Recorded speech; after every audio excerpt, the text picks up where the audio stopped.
Rangers जे जवाननि सां गॾु आहियां। ईद जो अॼु अज़ीब ॾियारो आहे जॾहिं माण्हू पंहिंजे घरनि में ही ख़ुशीअ जो ॾियारो मल्हाईंदा आहिनि, त ॿिए तरफ़ ही फोर्सिस जा जेके जवान आहिनि इहे पंहिंजे जवाननि सां ई जेका आहे ईद मल्हाईंदा आहिनि। ईद जूं जेके ख़ुशियूं आहिनि उहे ही पाण में हिते सेलिब्रेट कंदा आहिनि। ईद उल अज़हा जी जेका नमाज़ आहे उहा बि हिते रेंजर्स जे जवाननि पारां अदा कई वई आहे, जॾहिं त हिननि जो इहो चवणु आहे त संदन जेके वारस आहिनि या मालिक आहिनि ऐं घर भाती आहिनि उहे ईद उल अज़हा पंहिंजे घरनि में कंदा आहिनि। ही जेके ईद आहिनि उहे पंहिंजे जवाननि सां कंदा आहिनि। ईद जी नमाज़ बि हिननि अदा कई आहे। हिन वक़्तु असां सां गॾु मेजर सुफ़ियान गॾु आहे, उन सां असीं ॻाल्हि ॿोल कंदासीं। अस्सलाम वालेकुम। सबसे पहले मैं आपको खुश आमदीद करूँगा। आप हमारे विंग में आए, आपने अब ईद का दिन हमारे साथ गुजारने की चाहत की। तो हम ईद का आगाज़ करते हैं अल्लाह ताला के पाक नाम से। हम नमाज से आगाज़ करते हैं। नमाज के बाद अभी आपने देखा जैसे हमने गार्ड इस्लामी दी, गार्ड इस्लामी के बाद हम ईद की नमाज़ के लिए जाएंगे और ईद की नमाज़ के बाद हम कुर्बानी की जो अजीम जो हमारी कुर्बानी है वो हम पेश करेंगे। उसके बाद हमारे जो विंग कमांडर जो बाला कमांडर हैं वो जाएंगे बाहर, जो हमारे जवान जो भी रोड्स पे खड़े अपनी ड्यूटी दे रहे हैं उनसे जाके ईद मुबारक मिलेंगे। और उसके बाद हमारा दोपहर को बड़ा खाना होगा। हम आपको भी इसमें दावत देंगे कि आप भी आएँ, हमारे साथ बड़ा खाना खाएँ। बड़े खाने में हमारे विंग कमांडर्स लेके तमाम जवान होते हैं वो मौजूद होते हैं। उनसे हम गपशप लगाते हैं, उनसे बातचीत करते हैं। तो उनसे हम इस तरीके से बातचीत करते हैं कि उनको घर की कमी महसूस ना हो। कराची में जो अमन अमान की सूरत हाल ख़राब थी, रेंजर्स जैसे ही आई तो अमन अमान की जो सूरत हाल है वो बेहतर हो गई। अब कच्चे का जो इलाका है वहाँ पे भी रेंजर्स ऑपरेशन कर रही है। ईद का दिन भी आप अपने ऑफिस में मना रहे हैं, नमाज भी आप लोगों ने यहाँ पे अदा की है। तो रेंजर्स की बड़ी कुर्बानियाँ हैं इस मुल्क में अमन अमान पे कंट्रोल करने की। देखें जी, ये जिस दिन हमने यूनिफॉर्म पहना था उस दिन हमने एक अहद लिया था कि हम इस मुल्क के लिए कि कोई भी काम करने से ग्रेज़ नहीं करेंगे। तो हम अपनी ड्यूटी दे रहे हैं, ये हमारी ड्यूटी है और इसको हमने कभी भी बोझ समझ के या कभी भी हमने इसको कोई एक्स्ट्रा काम समझ के नहीं किया, बल्कि हमने ये ड्यूटी समझ के किया है और आगे भी करते रहेंगे। जी, मेजर सुफ़ियान जूं अवी ॻाल्हियूं ॿुधियूं। उनजो इहो चवणु आहे त मुल्क में अमन अमान जी जेका सूरत हाल आहे उनखे बहितर करण लाइ रेंजर्स जे जवाननि कुर्बानियूं बि ॾिनियूं आहिनि ऐं ईद जो ॾियारो हू पंहिंजे जवाननि सां मल्हाईंदा आहिनि। ऐं DG रेंजर्स मुख़्तलिफ़ इलाइक़नि में जेको आहे तॾहिं दौरो कंदो ऐं जेके ड्यूटी ते मौजूदु रेंजर्स जा जवान आहिनि उन्हनि सां बि ईद मिलंदो ऐं मुख़्तलिफ़ जेके खाधा तयारु थींदा आहिनि उहे बि हू उन्हनि सां गॾु खाईंदो।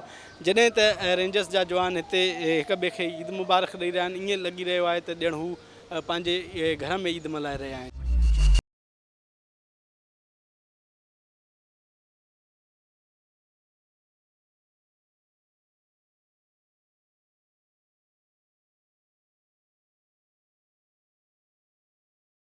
जी, कराची जी रेंजर्स विंग में मां मौजूदु आहियां, जिते मां खे पहिरियां बि ॿुधायो त जेके रेंजर्स जा जवान आहिनि उहे ईद मुख़्तलिफ़ जेके कराची में विंग्स आहिनि उते मल्हाईंदा आहिनि ऐं जवाननि पारां ईद जी जेका नमाज़ आहे उहा बि अदा कई, उहा बि मां खे ॾेखारी आहे। हिन वक़्तु जेका आहे उन्हनि जी जेका कैंटीन आहे उन में मुख़्तलिफ़ जेके खाधा आहिनि ईद जे हवाले सां जेके घरनि में तयारु थींदा आहिनि उहे ई हिन जवाननि खे हिते खाराया पिया वञनि। मुख़्तलिफ़ जेके डिशिज़ आहिनि उहे जेके आहिनि तयारु कयूं आहिनि स्पेशल, छाकाणि त ईद जो ॾियारो आहे त ही जवान हिते जेको आहे ईद जा जेके खाधा आहिनि उहे खाई रहिया आहिनि। जॾहिं त विंग कमांडर ऐं मेजर समेत जेका उन्हनि जा आला ऑफिसर आहिनि उहे बि साम्हूं वेठल आहिनि ऐं हिन तरफ़ बि जेके रेंजर्स जा जवान आहिनि उहे वेठल आहिनि ऐं ईद नमाज़ बि उन्हनि अदा कई। उन खां अॻु में उन्हनि परेड बि अदा कई। हिन वक़्तु जेको आहे त हू मुख़्तलिफ़ जेके खाधा आहिनि उहे खाई रहिया आहिनि। जी।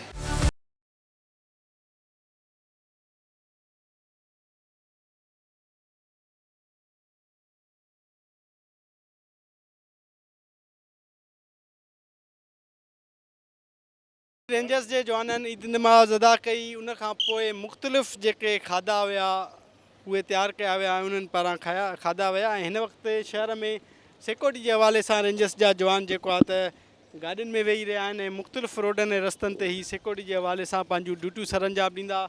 मुख़्तलिफ़ गाॾियूं आहिनि, मोटर साइकिलियूं आहिनि जिते रेंजर्स जा जवान चढ़ी करे कराची जा मुख़्तलिफ़ जेके रोड ऐं रस्ता आहिनि उते बीहंदा ऐं शहर जी अमन अमान जी सूरत हाल खे बहितर करण लाइ हिननि जूं जेके ड्यूटियूं आहिनि उहे लॻायूं आहिनि। रोज़ाने जे बुनियाद ते ही मुख़्तलिफ़ रोडनि ऐं रस्तनि ते स्नैप चेकिंग बि कंदा आहिनि ऐं अॼु ईद जो ॾियारो आहे, ईद जे ॾियारे ते बि ही पंहिंजी ड्यूटी करे रहिया आहिनि। हिन वक़्तु मुख़्तलिफ़ कराची जा रोड ऐं रस्ता आहिनि उन्हनि ॾांहुं वञी रहिया आहिनि ऐं मुख़्तलिफ़ विंग्स मां अहिड़ा जेके रेंजर्स जा जेके जवान आहिनि उहे निकिरनि पिया ऐं अमन अमान जी सूरत हाल खे बहितर करण लाइ ही जेको आहे त पंहिंजूं कोशिशूं वठी रहिया आहिनि ऐं मुख़्तलिफ़ रोडनि ऐं रस्तनि ते हिननि जूं ड्यूटियूं लॻायूं वयूं आहिनि।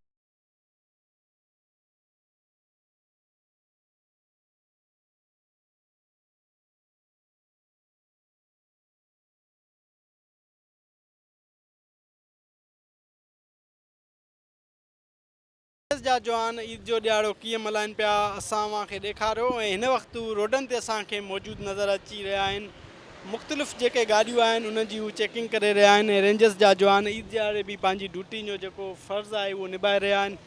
मुख़्तलिफ़ रोडनि ऐं रस्तनि ते हू स्नैप चेकिंग करे रहिया आहिनि ऐं मुख़्तलिफ़ जेके गाॾियूं आहिनि उन जी बि हू चेकिंग करे रहिया आहिनि। उन सां गॾोगॾु मोटर साइकिल सवार जेका बेल सवारी आहे उन जी बि हू तलाशी वठी रहिया आहिनि, छाकाणि त ईद जो ॾियारो आहे ऐं उन सां गॾोगॾु ईद जे ॾियारे ते मुख़्तलिफ़ हंधनि ते क्राइम थींदा आहिनि। उन जे करे पुलिस सां गॾु असांखे रेंजर्स जा जेके जवान आहिनि उहे बि नज़र अची रहिया आहिनि। अचो त रेंजर्स जे जवाननि सां ॻाल्हि ॿोल कयूं त हू ईद जो ॾियारो कीअं मल्हाए रहिया आहिनि। हिन वक़्तु असांखे हू रोड ते नज़र अची रहिया आहिनि। सुबुह जे वक़्तु उन्हनि ईद नमाज़ बि अदा कई ऐं मुख़्तलिफ़ जेके खाधा हुया उहे बि उते उन्हनि पंहिंजे दोस्तनि सां कुलीग सां गॾु खाधा। हिते मौजूदु जेके जवान आहिनि उन्हनि सां असीं ॻाल्हि ॿोल कयूं था त हुननि जो छा चवणु आहे। मुझसे जब कभी भी ये सवाल हुआ है तो मैंने बड़ी खुशी के साथ ये बताना चाहा है कि मैं पाकिस्तानी होने के नाते पाकिस्तान के जिस कोने में भी मौजूद हूँ अपनी फ़राइज़ मनसबी की अंजामदही के लिए, तो मैं ख़ुद को अपने घर में ही महसूस करता हूँ। अलबत्ता आपने जो दूसरा सवाल का हिस्सा है कि जी अपने घर वालों के साथ खुशी, तो बात ये है कि जब हमने ये यूनिफॉर्म पहनी है तो इस यूनिफॉर्म को पहनने से पहले हमें ये माइंड मेक कर लिया था, हमने माइंड मेकअप था हमारा कि ये ड्यूटी कुर्बानी का नाम है। कुछ ख्वाहिशात को पूरा नहीं कर पाएंगे हम, लेकिन उसके एवज़ एक बड़ी कॉज होगी जिसको हम इंशाल्लाह पूरा कर पा रहे होंगे। तो अल्हम्दुलिल्लाह जो एक फैक्टर है जो हमें सेटिस्फेक्शन देता है आज अपने घर से और अपने वालिदैन, अपने बहन भाइयों, बीवी बच्चों से दूर होने के बावजूद हम जो सेटिस्फाइड हैं, तो वो ये कि अल्हम्दुलिल्लाह हमारी इस छोटी सी कुर्बानी के एवज़ बहुत बड़ा मकसद हल होता है।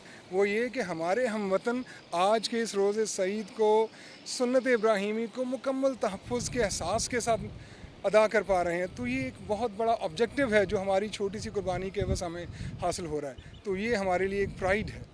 लिहाजा अगर हम छोटी सी कीमत में बड़ा मकसद हासिल कर पा रहे हैं तो वो हमारे लिए बाइस खुशी है। माजी में कराची में अमन अमान की जो सूरत हाल थी वो बहुत ख़राब थी। जैसे ही सिंध रेंजर्स आई और उन्होंने अमन अमान की जो सूरत हाल है वो बेहतर की। लोगों का भी अभी एतमाद रेंजर्स पे ही है। आपको कितने साल हो गए सर्विस में और कितनी ईद आपने फैमिली के बगैर की है? पहले सवाल का हिस्सा था आपका कि जी माजी में कराची में डिस्टर्बेंसेस रही हैं, इसमें कुछ शक नहीं है।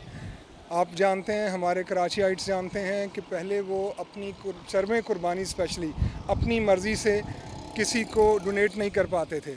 उनके यहाँ उन्हें थ्रेट्स आ जाती थी कि आप हमें दें। तो अल्हम्दुलिल्लाह कि अब पाकिस्तान रेंजर्स को जब से ये गवर्नमेंट की तरफ से ज़िम्मेदारियाँ तफवीज़ हुई तो सिनेरियो हैज़ इंटायरली चेंज्ड। आपने देखा कि अब लोग अल्लाह के फजल से सुन्नत इब्राहीमी को अपनी मर्ज़ी से अदा करते हैं, अपनी खुशी से अदा करते हैं और जिनको चाहते हैं उस मुस्तहिक इदारे को या उस मुस्तहिक फ़र्द तक वो चरम कुर्बानी बआसानी और बासहूलत पहुँचा सकते हैं। तो अल्लाह का शुक्र है, ये मैं समझता हूँ कि आपने ख़ुद इकरार किया कि हमारी ही एफ़र्ट्स की बदौलत है। तो अल्हम्दुलिल्लाह अगर हमारी एफ़र्ट्स फ्रूटफुल रही हैं तो ये हमारे लिए सेटिस्फाइंग है। बिल्कुल रेंजर्स जे जवाननि जूं वी ॻाल्हियूं ॿुधियूं। हुननि जो इहो चवणु आहे त जंहिं ॾींहुं हुननि जेका आहे वर्दी पाती उन ॾींहुं हुननि अज़म कयो त अमन अमान जी सूरत हाल खे बहितर करण लाइ ऐं मुल्क जी सलामती लाइ उहो ॾींहुं राति ड्यूटी कंदा। अॼु बि ख़ुशियुनि जो ॾियारो आहे पर हू पंहिंजे फैमिलीअ खां जेको आहे त अलॻि थी करे पंहिंजे जेके कुलीग्स आहिनि, जेके उन्हनि सां साथी आहिनि, जिन सां हू ड्यूटियूं कनि था, उन्हनि सां हू ईद मल्हाए रहिया आहिनि। हिन वक़्तु बि रेंजर्स जा जवान ईद जे ॾियारे बि असांखे मुख़्तलिफ़ रोडनि ऐं रस्तनि ते चेकिंग कंदे नज़र अचनि था। कैमरामैन वकार शेख सां गॾु अब्दुल ख़ालिक मंगी, सिंध TV न्यूज़, कराची।